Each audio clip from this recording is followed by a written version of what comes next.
بسم الله الرحمن الرحيم. ويل للمطففين الذين إذا اكتالوا على الناس يستوفون وإذا كالوهم أو وزنوهم يخسرون ألا يظن أولئك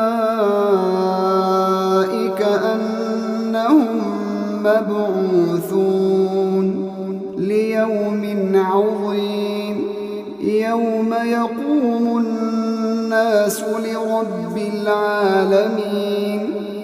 كلا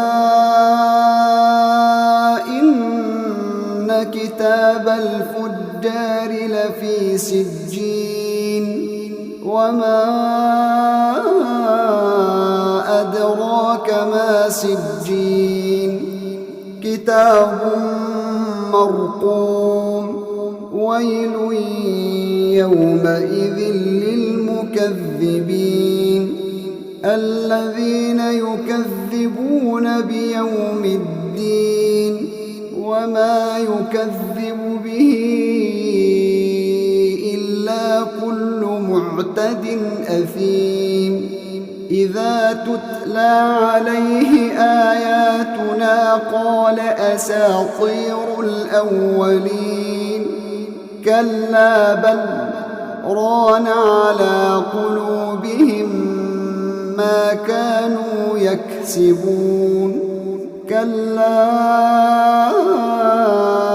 إنهم عن ربهم يومئذ لمحجوبون ثم إنهم لصال الجحيم ثم يقال هذا الذي كنتم به تكذبون.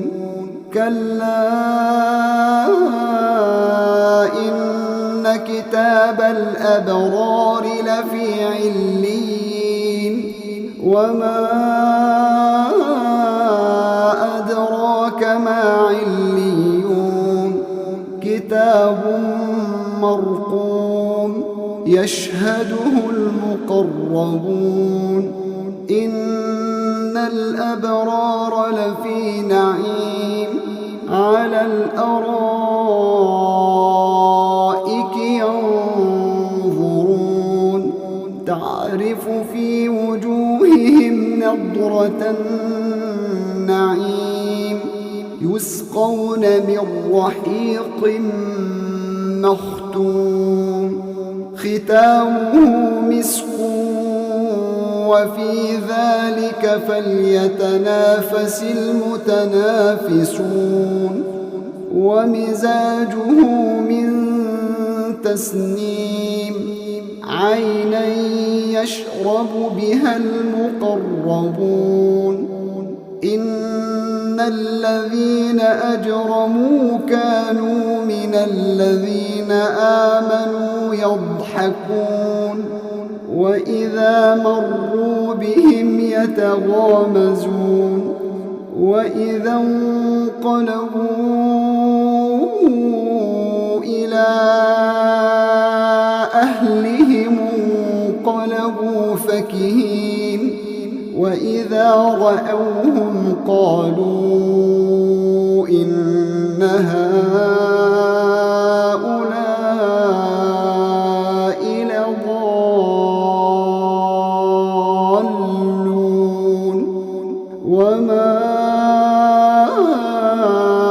أرسلوا عليهم حافظين فاليوم الذين آمنوا من الكفار يضحكون على الأرائك ينظرون هل ثوب الكفار ما كانوا يفعلون.